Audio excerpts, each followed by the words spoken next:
Hey, good morning. Good morning. Great to see everyone. Thank you guys for being on. I'm here in Lake Tahoe, and today we are talking about hope. So, not the passive, like, I hope for a better future with no action involved. Today, what I really want to talk about is like an engaged hope, is an actionable hope. And really, what I know for sure is our country and our nation is built on hope, that our individual lives are built on hope, and everything that we see is because someone or a group of people were hopeful for a better future. So this talk is inspired by my sister Casey Nightling. She came to retreat, and also my mom, who is on this call. Hi, mom. Both referred and took some of the beautiful ideas of the book Hope from Jane Goodall and brought it into a presentation that inspired me to just kind of recap and maybe go over some of the things that I think are important when we are looking at building a beautiful life and taking hope and turning it into active and engaged, purposeful meaning. So often, very often, I think we've all experienced this. I've experienced it myself. Is when we give up, and we feel like, oh, like whether you lose somebody that you love and you feel like it's very hard to be hopeful for a bright future, whether it is giving up on your body or feeling just like, oh, like I can't do this. And so, but what I want us to do is flip that on its head and know that the opposite of just kind of hoping things get better, that the actual definition of hope is an action and an engagement. And so, as we go through this together, I'd love it if you have a pen or a piece of paper and just write through some of the things that you're inspired to be hopeful for in your future, in your family, in your life. And instead of just kind of wishing for things to get better, like I hope I lose weight, or I hope that I can find a great significant other. I hope that my job gets better. We're going to flip that on its head and we're going to say, I hope with action. I hope with engagement. And we're going to teach ourselves to create that active hope that really changes the world and that really like stands us apart. So I wanted to read a quick quote from Jane Goodall. So, what you do makes a difference. And you have to decide what kind of difference that you want to make. And I think a lot of times, at least for me, sometimes I'll get a little paralyzed in thinking too big of making a difference, right? Sometimes you look at like our environment, or you look at children in Africa not eating, and you get paralyzed with like how I can help. But what I want us to all learn from like Jane Goodall and from all of like the beautiful people in the world is just start really small. We talk about this every week as start with you, because if you decide what you want, what you're hopeful for in a positive action way, then all of that ripples out to everything. So my question to you is, every single day what we do makes a difference. It either positively affects other people and our environment and our world, or it negatively affects other people in our environment and our world. So, how can you take hope in an action of today? So, just write down one thing that you want to do today that is, again, what you decide to make a difference. So sometimes it's really big things, and sometimes it's what perceived as small things, but it's actually not small at all. So today we're going to talk about four kind of definitions of hope. So one is aspiration, two is desire, three is expectation, and four is look for and act as if. Okay, so I'm going to get into those. So the number one thing is aspire. So aspiring to dream, aspiring to make a plan, to never give up. And what happens when we aspire, like when we think about like what is our dream in this world, is opportunity finds us. Success finds us. So instead of like kind of like passively, I wish that my life was better. I hope that my job gets better. We're going to be brave. We're going to write down our dream. What do you aspire to be? And then we're going to make a plan and just never give up. And I know for sure that Kaya will live longer than I'm on this planet because I'm not in a hurry for it. I just show up and do today's work. Today, I'm going to show up with you guys. I'm going to say hi and I'm going to share with you what's in my heart. And I'm going to work diligently. I'm going to work towards this dream that I have. And of course, follow a plan. But then all of a sudden, opportunity presents itself and success presents itself. So when we're inspiring to be hopeful and to have this is I encourage you to clarify your dream, write down what you want, write down the plan it's going to take to get you there. And of course, like A through Z, there's going to be a zillion different directions of like, you're going to come down, then you're going to go up and down and up.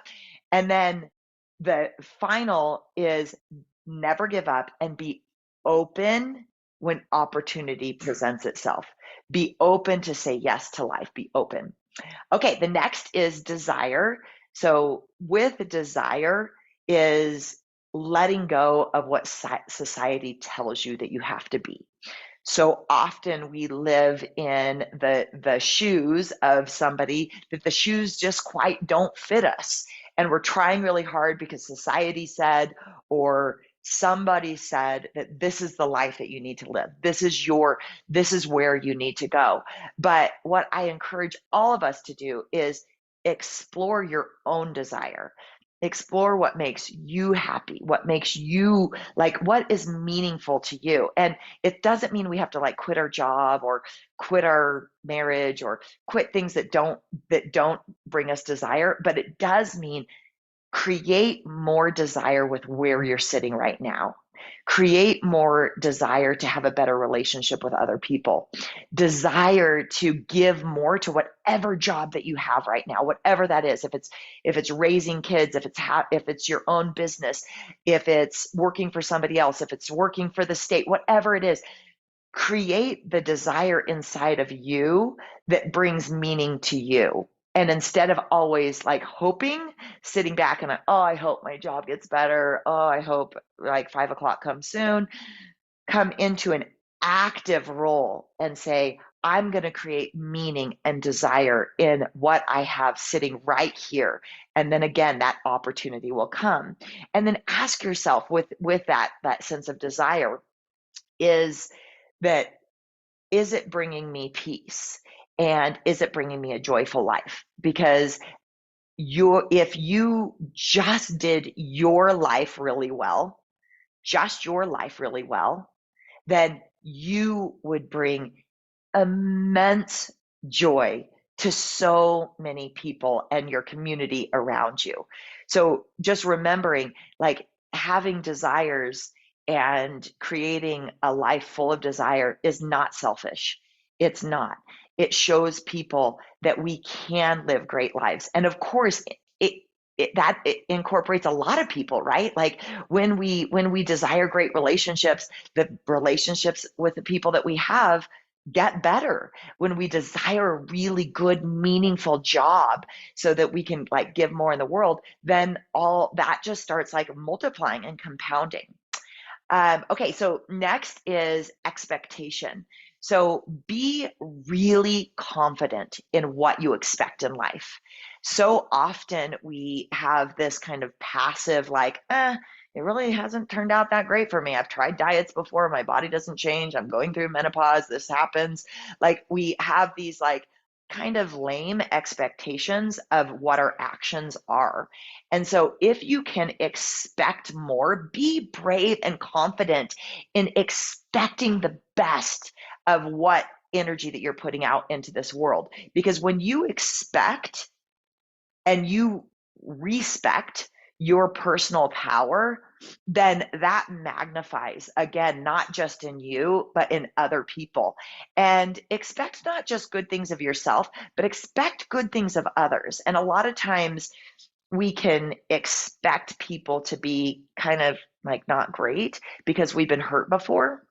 And so we can put these like walls up and these borders around like expectations of other people, but really what that creates is not great relationships and not great like expectations, right? Like you're not expecting people to be good, so then they live to that low bar.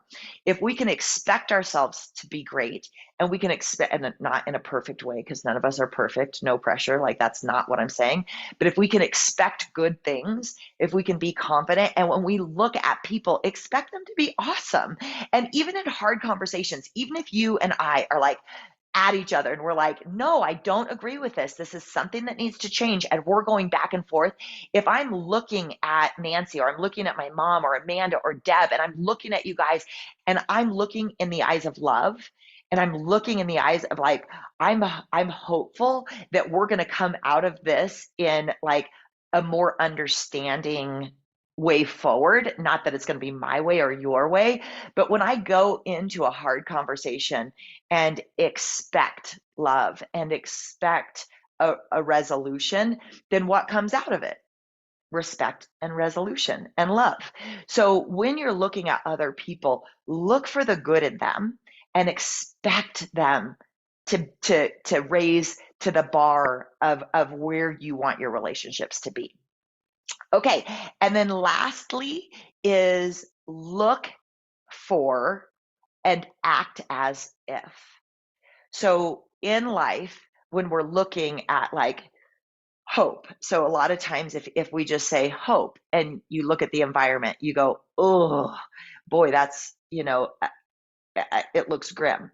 Or you're like, you can flip that and say, I have a ton of hope for our future because human beings are incredibly, like, our brain is so intelligent, our hearts are so big, and we have so much potential that if we can look for solutions and act as if these solutions are really going to happen, then magic, and not even magic, like blessings come to whatever we're looking at. So if it's the environment, if it's your relationships, if it's your work, if it's your body, if it's your health, it's, I talked a lot to Nancy, who's on the call here, when you were going through hardships in your health. And all I got from you is,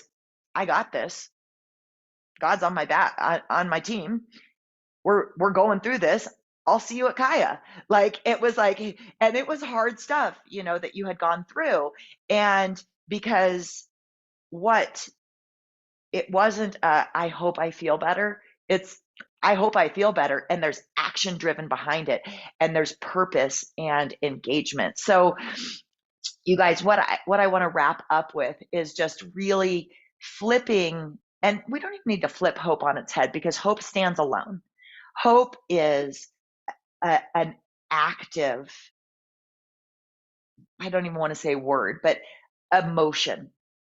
And the more that we can take hope and create aspirations and desire and expectations and looking for and acting as if hope is already there, that our lives, which is the most important, is your life, your hope for your health, your future, and then pushing that out to the environment, to whatever it is that we are going to again decide to make a difference on. So I love each and every one of you. Thank you guys so much for being with me this morning. I hope that it was helpful, and I hope that it was helpful in an active way, not just I hope it was helpful. I hope you took notes. I hope you're going to find something that you're driven for, that you're going to expect good things. And I want you to keep me in the loop because I'm here, I'm your coach, and I'm honored to be here with you guys. Mwah. Okay, love you guys. I hope to see you at the 9 a.m. Strength and conditioning class, but if not, have an awesome, awesome day. Love you guys.